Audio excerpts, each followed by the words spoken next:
जय माँ भवानी आपण मानक आस्ट्रोशक्ति कार्यक्रम को स्वागत।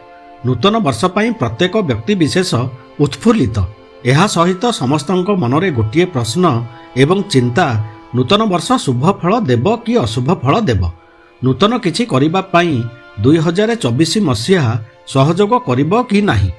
पूर्वरु जदि आमे जानि पारुछे आसुथिबा शुभ अशुभ फल विषय रे यह बहुत सहायक होइथाय आमको ठीक रे कर्म करी जीवन को आगे नेबा पाई। आज आमर 2024 वर्ष पाई राशि मानकर शुभ अशुभर शेष भिडियो। आज आलोचनार विषय रहिबो मीन राशि 2024 वर्ष रे कौन शुभ अशुभ फल भोग करिवे एवं कौन प्रतिकार उपाय करिबा द्वारा अशुभ फल को दूर करी शुभ फल को वर्षटी जाक पाई बढ़ाई पारिबे। वीडियोटी भल लागिले लाइक कमेंट शेयर करंतु, चैनल को सब्सक्राइब करंतु जहा फल मोर प्रत्येकटी भिडियो आपण मानक पाखरे पहुंची जिवो। प्रथमे जानिबा गोटिए राशि रे अधिक समय रहुथिबा ग्रह मानक विषय रे। अधिक समय गोटिए स्थान रे रहुथिबारु सेमानंकर प्रभाव बहुत अधिक रही थाए। सेमानंकर शुभ अशुभ फल बहुत गुरुत्वपूर्ण वर्षटी पाई।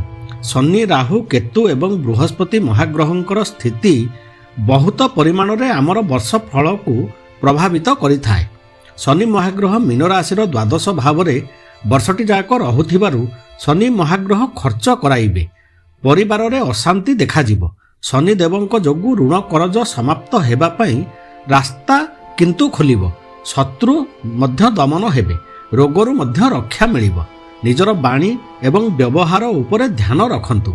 धन जोगु एवं धन पाई समस्या देखाजिबो, सतर्क रुहंतु।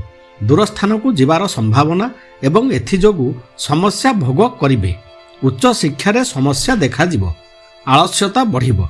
पति पत्नी मध्यरे संपर्क हानि हेबार संभावना थिबारु सतर्क होई कार्य करंतु। एथि प्रति जत्नवान हुअंतु।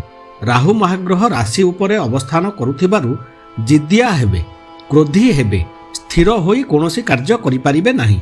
विद्यारे मन लागिबो नाही। कोनोसी गोटिए जागारे मन स्थिर होई रहिबो नाही।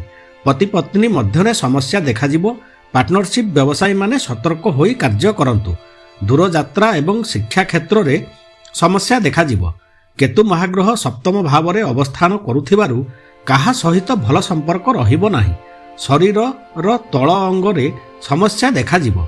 पार्टनरशिप व्यवसायी माने क्षति सहिबे। संपर्क खराब हेबो। पति पत्नी मध्यरे संपर्क हानि एवं विच्छेदर समय।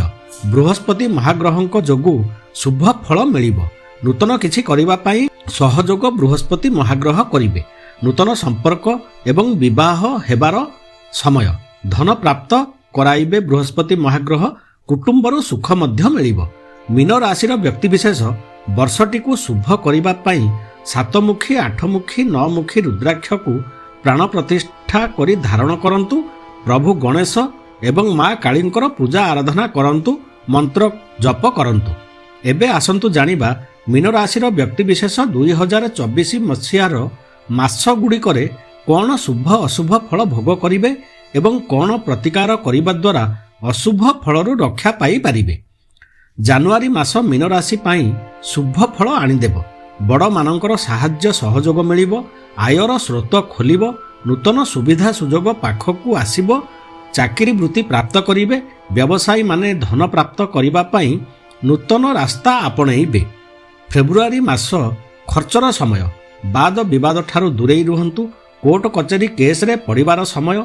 नूतन किछि करंतु नाही। यात्रा न करिबा भल। अपोजिट सेक्स ठारू दूरेई रुहंतु। सूर्य को जल दियंतु। प्रभु हनुमानंकर पूजा आराधना करंतु।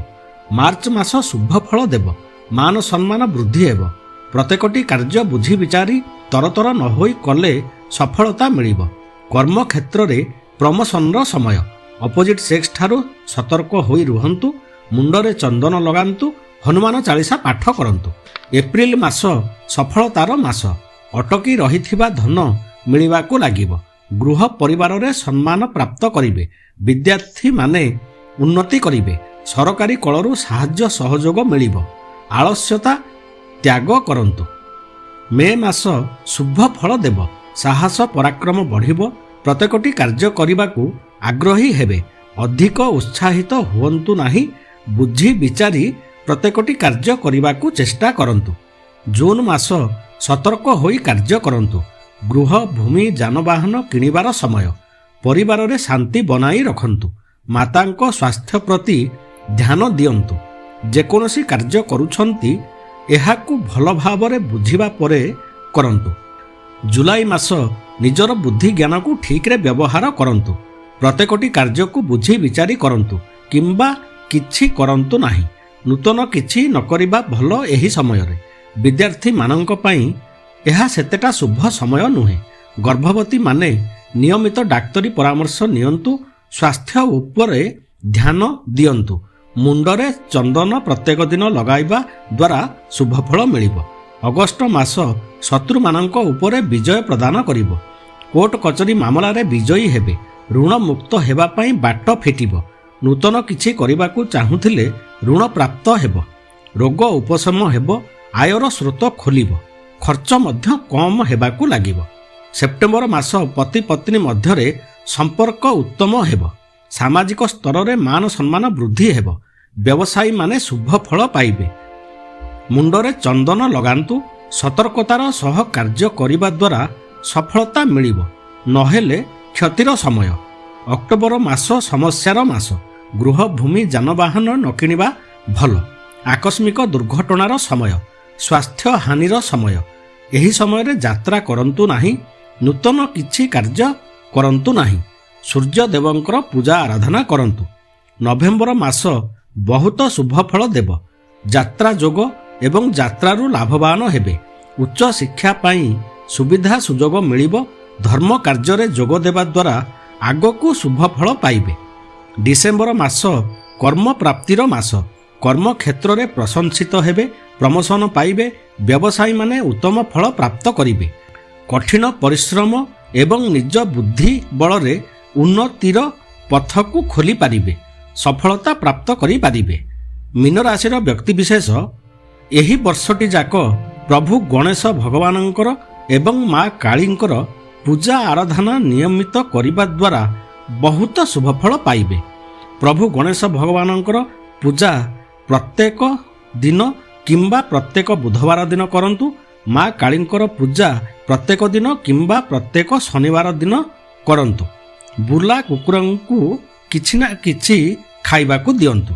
ବହୁତ ଶୁଭଫଳ ବର୍ଷଟି ଯାକ ପାଇବେ। ନିହାତି ଅସୁବିଧା ସ୍ଥଳେ କିମ୍ବା ପୂଜା କରି ନ ପାରିଲେ ଚନ୍ଦନ ମାଳି ପ୍ରାଣ ପ୍ରତିଷ୍ଠା କରି ଗଳାରେ ଧାରଣ କରନ୍ତୁ। ଭିଡ଼ିଓଟି ଭଲ ଲାଗିଲେ ଲାଇକ୍ କମେଣ୍ଟ ସେୟାର କରନ୍ତୁ। ଚ୍ୟାନେଲକୁ ସବସ୍କ୍ରାଇବ୍ କରନ୍ତୁ, ଯାହାଫଳରେ ମୋର ପ୍ରତ୍ୟେକଟି ଭିଡ଼ିଓ ଆପଣମାନଙ୍କ ପାଖରେ ପହଞ୍ଚିଯିବ। ନମସ୍କାର।